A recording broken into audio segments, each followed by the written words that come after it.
Aitaren eta Semearen eta Espiritu Santuaren izenean, amen. Jauna zuekin eta zure espirituarekin senideok. Aitor ditzagun humiltasunez gure pekatuak, misterio santuak behar bezala ospatu ahal izateko. Erruki jauna, Kristo erruki. Erruki jauna, erruki dakigula, jainko guzti zaltsua eta gure pekatuak barkaturik eraman gaitzala betiko bizitzara. Amen. Egin dezagun otoitz. Entzun jauna gure otoitza. Eta iguzu, fedearen bidez, Jesu Kristoren piztuera sinisten dugun bezala, baita ere bere etorrera ikus dezagula, bere santuekin bere garaipena gauzatzera etortzen denean. Jesu Kristo gure jaunaren bitartez, zurekin eta Espiritu Santuarekin jainko eta errege bizi baita, gizaldi eta gizaldietan. Amen. Apostoluen eginen liburutik. Egun haietan, Paulori laguntzera joan zirenek Atenasera eraman zuten, eta itzultzean Silas eta Timoteorentzat mandatu hau eraman zuten, lehenbailen Paulorekin bat egin zezatela.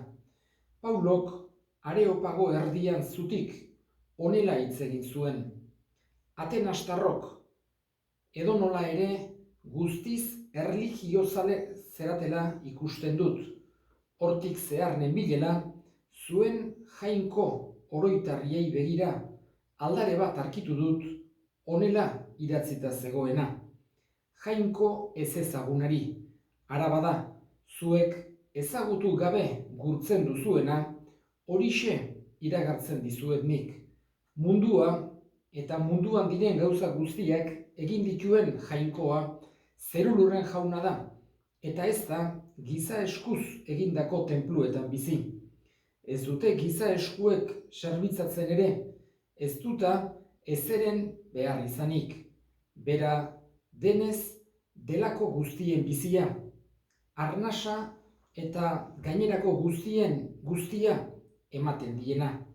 Gizon bakar batengandik sortu zituen jainkoak herrialde guztiak, lur zabal osoan bizi zitezen, bakoitzari bere sasoia eta lur mugak ezarriz, eta hau guztia jainkoa bilatu zezaten, eta itsu mustuka behinik behin arkitu zezaten, izan ere ez dago gutako bakoitzagandik urruti, izan ere harengan bizi gera eta harengan mugitzen eta izan ere harengan gara. Hori bera esan dute zuen olerkari batzuek ere, jainkoaren jatorrikoak gara. Beraz, jainkoaren jatorrikoak bagera, ez genezake pentsatu jainkoa giza trebetasunak eta irudimenak landutako urre, zilar edo harrizko irudien antzeko denik. Jainkoak ez du kontuan hartu nahi, izan gizakien iragana, ez jakinean bizi izan zireneko garaia, eta bihotz berritzeko agintzen die, orain guztiei edonon. Izan ere, erabakia du mundua justiziaz epaituko duen eguna, eta horretarako ezarri duen gizonaren bidez du epaituko. Berau, hilen artetik piztuz, denei ziur erakutsi dien bezala. Hilen piztuera aipatzen entzutean, batzuek barre egin zioten, beste batzuek berriz esan zioten, hurrengo batean entzungo dizugu horretaz. Paulok orduan alde egin zuen haien artetik. Hala ere batzuk elkartu zitzaizkion eta sinistu egin zuten, haien artean Dionisio, Areopagokoa, Damaris izeneko emakume bat eta beste batzuk. Ondoren, Atenas utzi eta Korintora joan zen Paulo. Jaunak esana, eskerrak zuri jauna. Kanta jaunari lur guziak egin alaitzu haren nahian, zoazte pozik harengana gora eta gora, Ari kanta, kanta jaunari, lur guziak egin alaitzu haren nahian. Jauna zuekin eta zure espirituarekin Jesu Kristoren evangelioa San Juanen liburutik, aintza zuri jauna. Aldi hartan, Jesusek esan zien ikaslei, badut oraindik gauzarik asko zuei esateko, baina oraingoz ez zarete gauza ulertzeko. Baina egiaren espiritua etortzean, berak gidatuko zaituzte, egia beteraino. Ez du bere kabuz hitz egingo, baina entzungo duena esango dizue eta etorkizuna iragarriko. Harek nire aintza azalduko du, adieraziko dizuedana, niretik hartuko du eta.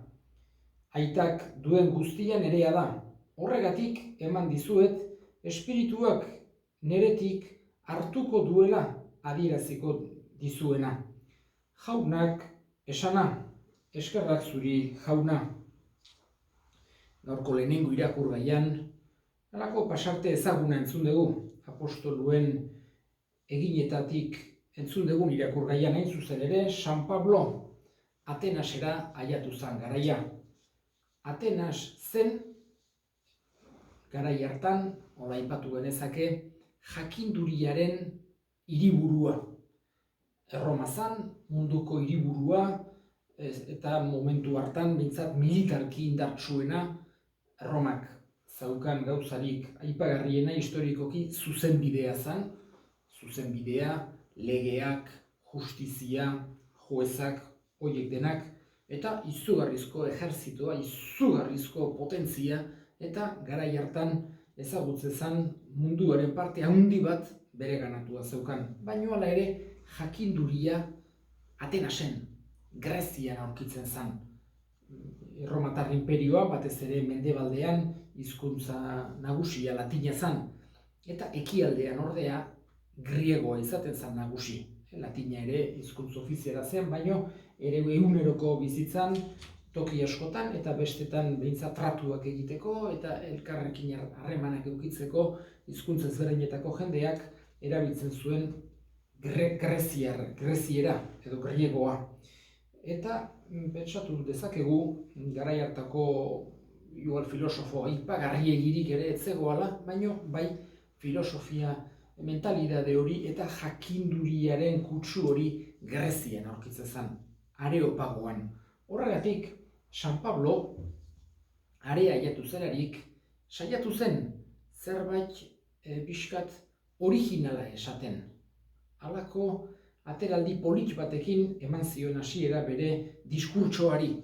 Hango jendeak serio entzun nahi zuen, ea zer zioen San Pablok jakinduriaren tenplu hartan, Areopagoan, batzuk iritzi batzuk ematen zituzten, beste batzuk bestelakoak, eta segur asko interes handia izango zuten Pablok ea zer zioen jakiteko. Horregatik bere hasiera oso originala izan duzan.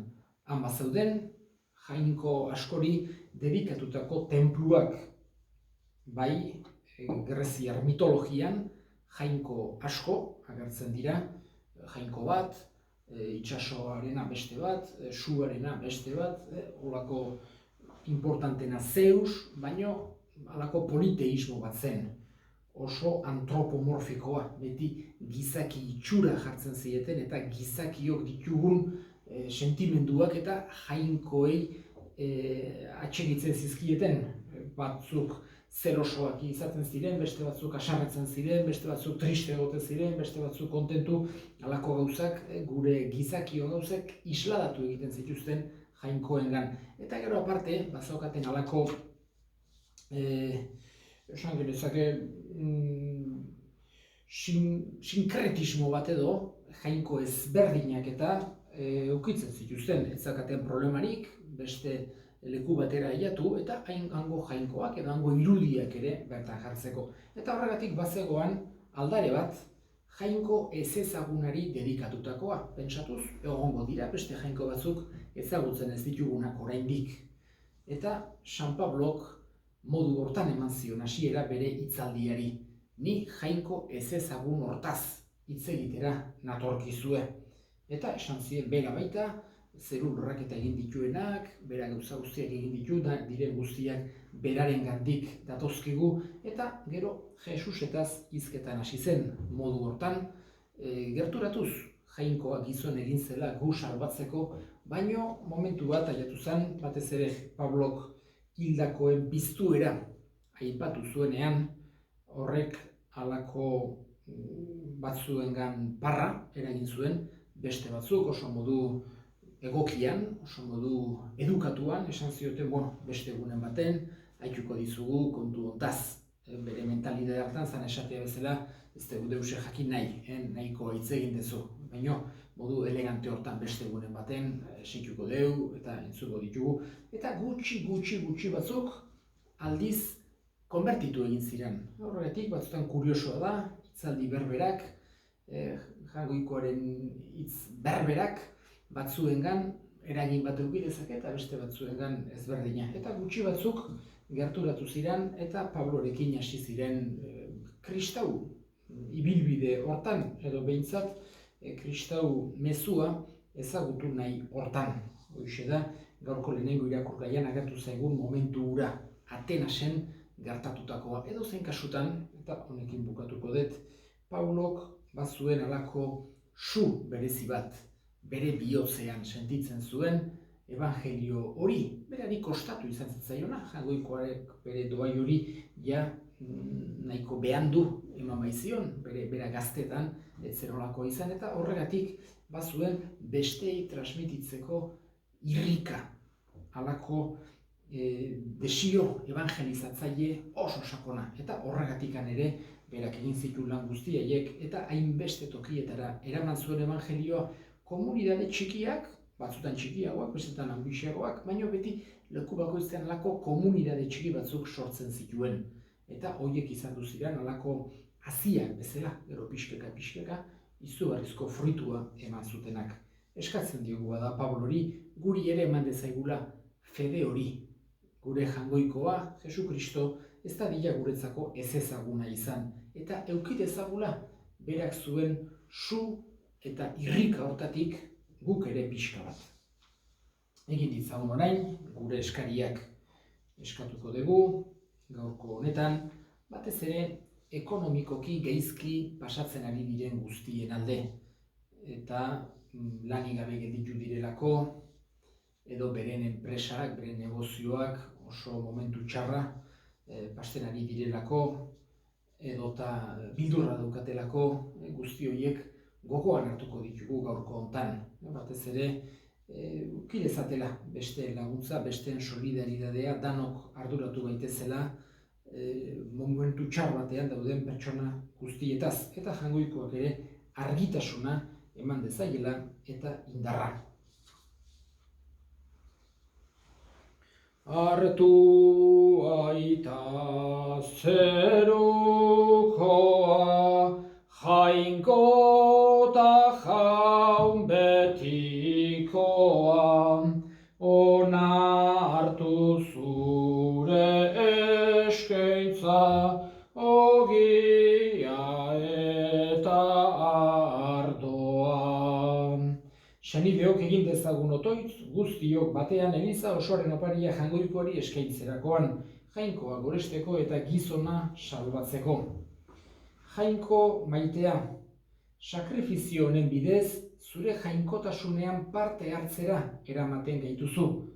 Egizu, gure bizitzan ezagutzen dugun egi horren testigu izan gaitezela Jesukristo gure jaunaren bitartez. Amen. Jauna zuekin eta zure espirituarekin gora bihotzak jaunagan dauzkagu. Eskerrak jangoiko gure jaunari. Egokida eta zuzen, egokida bai eta zuzen, non nahi eta beti zuri eskerrak ematea jauna. Aita guztiz, santu, jangoiko guztidun beti ereko horri Jesukristo gure jaunaren bitartez. Bera da zure hitza, beronen bidez egin dituzu diren guztiak, bera bialdu diguzu salbatzaile eta erosle, Espiritu Santuaren egitez gizon egina eta Birjinagatik jaioa. Berak zure nahia betetzeko eta zuretzat herri santu bat irabazteko gurutzean besoak zabaldu zituen eta heriotza ezereztuz nagusia gertu piztuera. Horregatik, aingeru eta santu guziekin, guk ere zure ospeta aintzak oresten ditugu bihotz batez kantari. Santu, santu, santua, diren guztien jainko jauna, zeru lurrak beterik dauzka zure dizdirak, osana zeru goienetan, bedeinkatua jaunaren izenean datorrena. Osana zeru goienetan. Santu zera bai jauna eta santutasun guztiaren iturri. Santu egizkizu bada, ogi tardo hauek zure espiritu eixuriz, Jesukristo gure jaunaren gorputz eta odol guretzat egin daitezen. Berak saldu zutenean eta bere gogoz gurutzera zijoala, ogi hartu eta eskerrak emanez zatitu zuen eta bere ikaslei eman zien esanez. Hartzazue eta jan guztio kontatik, hau nere gorputza data zuentzat emango dena. Afalondoan berdin kariz harturik, berriz ere eskerrak emanez bere ikaslei eman zien esanez. Hartzazue eta edan guztio kontatik, hau nere odolaren kaliza data, itun berri eta betikoaren odola, zuentzat eta askorentzat pekatuak barkatzeko isuriko dena, egizue hau nere oroigarri.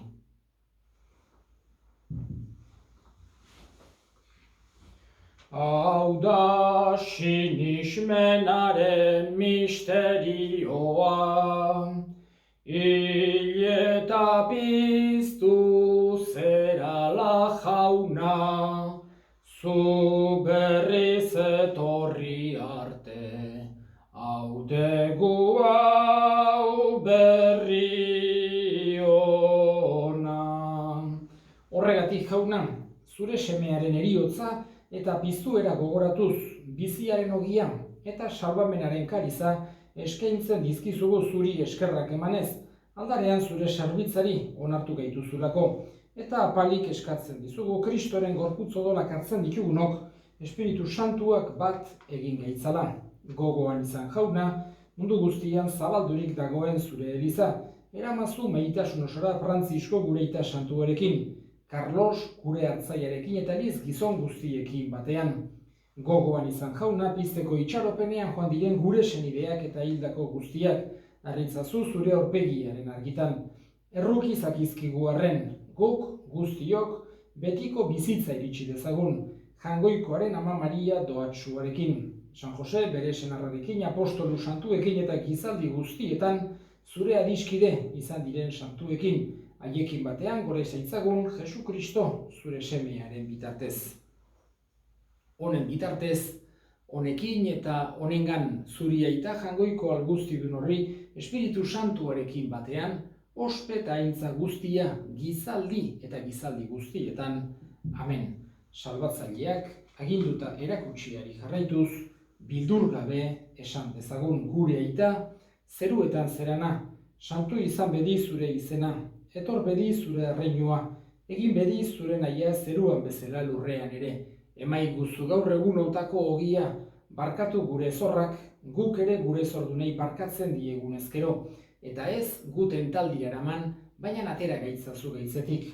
Atera gaitzazu jauna, gaitz guztietatik emaiguzu pakea gure egunotan, zure errukiari esker pekatutik garbi bizi gaitezen, eta estuadietan sendo, betiko zorionaren itxaropenean, Jesukristo gure salbatzailea noiz etorriko den zai gaudela, zurea dezu erregetza, zureak ospeta indarra, orain eta beti. Jesukristo gure jauna, zuk esana da apostoluei pakea uzten dizuet, nire pakea ematen begira zure elizaren sinismenari, eta ez gure pekatuei. Eta zure gogoa den bezala, emaiozu elizari pakea, eman batasuna, errege bizi baizera, gizaldi eta gizaldietan. Amen. Jaunaren pakea beti zuekin eta zure espirituarekin.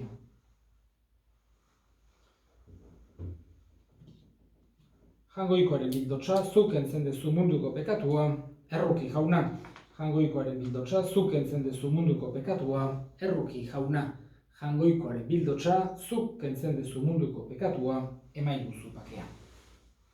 Una hemen, jangoikoaren bildotsa ona munduko pekatua kentzen duena zoriontsuak, jaunaren maira deituak. Jauna, ni ez naiz inor zure etxean sartzeko, baino esan zazuiz bat eta sendatuko naiz.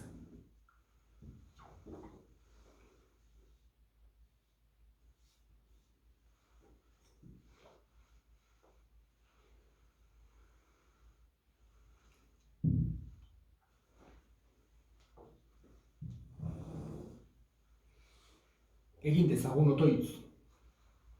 Zatoz jauna, zure herriari laguntzera, eta zure erreinuko misterioetan sarrarazi dezunez, egizu bere pekatuko bizitza zarra utzita, gaurtik betiereko bizitzaren berritasuna bizi dezala Jesukristo gure jaunaren bitartez.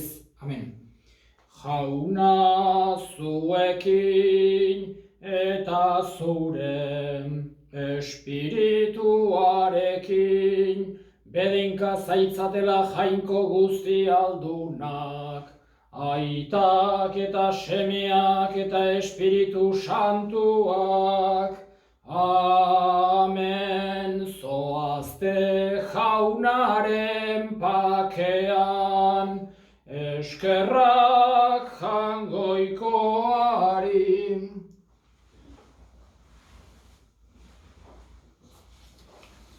Zeruko ama, izar argia, zugana gatoz pospozik.